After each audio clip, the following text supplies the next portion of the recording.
Navigating life can feel like wading through a murky swamp at times. It's a journey filled with overwhelming emotions that can be as dense and difficult to traverse as a swamp thick with reeds and mud. Imagine each feeling as a part of this swamp.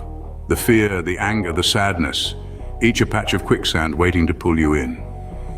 It's natural to want to avoid these hazardous areas, to try and find a path that leads around them.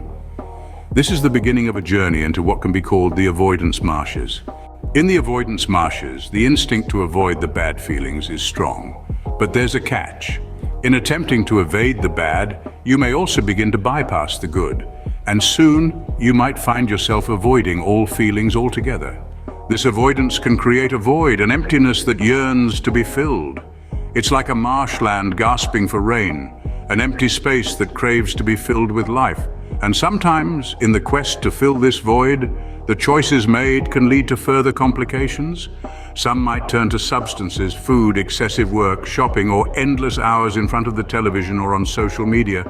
Others might resort to self-harm, a desperate attempt to feel something, anything, to escape the emptiness.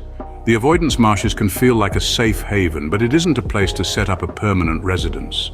The only way out of this marshland is to venture back into the swamp of feelings. Reflect on your own life.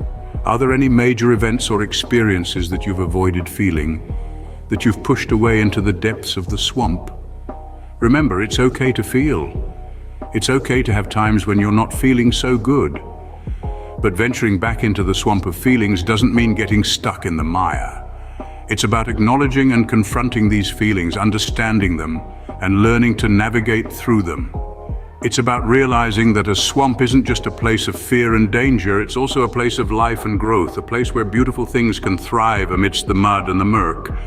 Just like a swamp, your feelings, both good and not so good, are a part of you, a part of your journey. So take a moment, reflect on your own swamp of feelings. How can you navigate it? How can you traverse the avoidance marshes and confront your feelings rather than avoid them? It's a journey worth embarking on, a journey towards understanding, acceptance, and ultimately growth.